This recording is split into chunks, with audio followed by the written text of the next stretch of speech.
something like that. You're not ready for immortality. Beg your pardon? You're not ready for immortality. You've always been here. That's a good one, yeah. Or as always, you can always go back, yes. No. Good. We have always been here.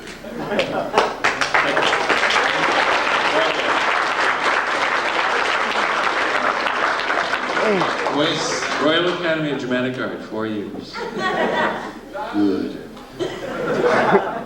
You have a question in the back, yes. Now that you guys are all back together after 10 years, what's it feel like? Good question.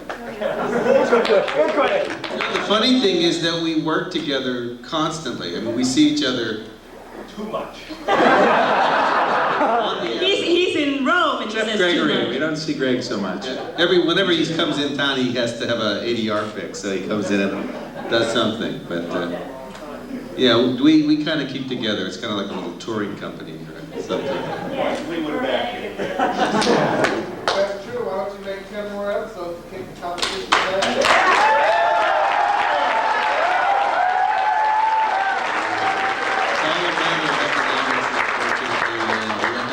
Of the kind of stuff that we like is not necessarily the same as the economics of the people that have the money. So it's not something that we can just do because we want it, unfortunately.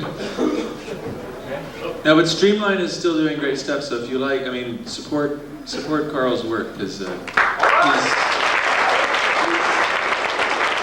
getting the creme de la creme of a lot of the best stuff. And if you haven't seen the stuff that we're doing past Robocon, you have a lot of catching up to do, but there's some really great stuff out there.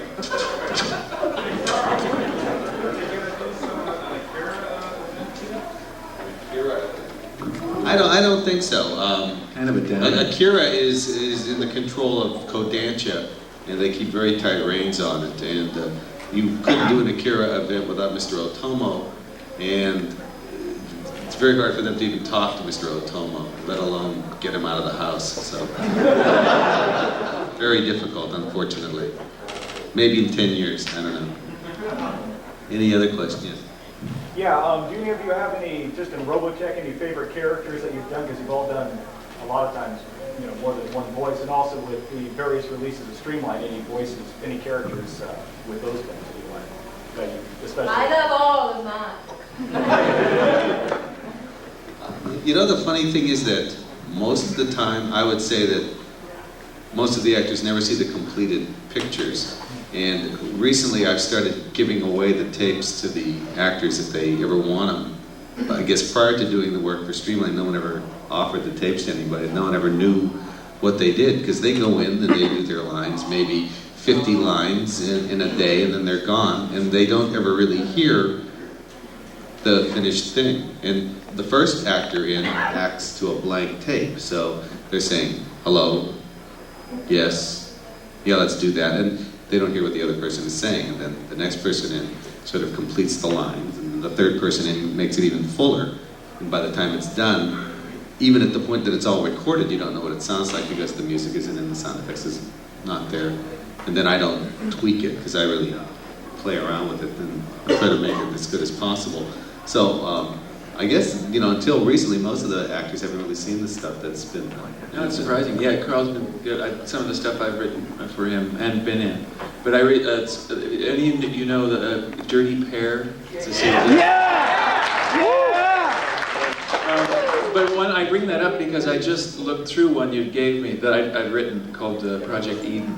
And Kramer here had done a great job. There's an absolute lunatic in it called Wattsman, and Professor Wattsman. And I wrote, and he has reams of dialogue because he's a babbling lunatic. And it's the one that's sort of like, I'm the high pitched, your high pitched chip missing in my motherboard kind of thing. But no, there's a chip missing in my motherboard. That's it. He did a great job. It's just a revelation to see some of these things.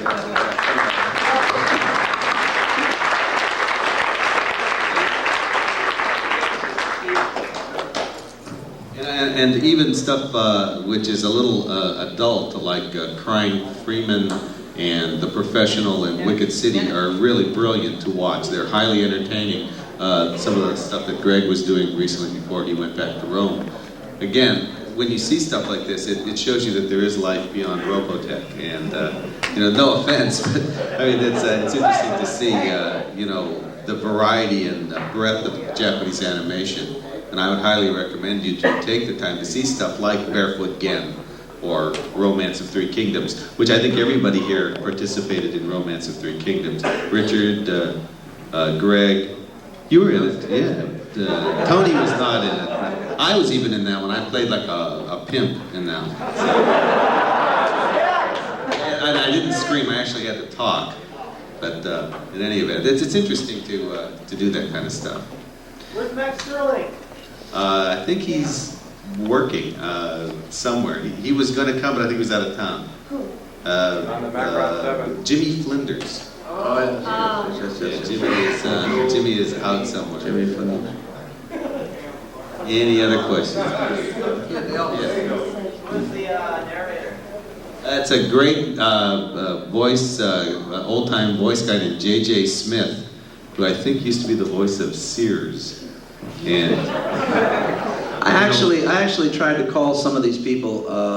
I had a cast list with old phone numbers, and when we knew they were going to have the convention, I tried to get hold of some of them. But these numbers were 10 years old, and for some of these people, they did this project, and we never saw them again. They were with us for this, and then they kind of dropped out or went on to other things. So I tried to call J.J. Smith, and the number was no good. I had no forwarding number. I tried to call the lady that played Claudia Grant. She's a very busy actress, and she's bi-coastal. She spends a lot of time in New York, so she wasn't in town, and no forwarding number. I did get hold of the actor that played Britai, but he was tied up. He was already tied up this weekend. He had a previous engagement. He couldn't break it. Dana Sterling, I had an old number for her, and no forwarding number, so I couldn't get her. The one that played Rook Bartley, same problem, no forwarding number.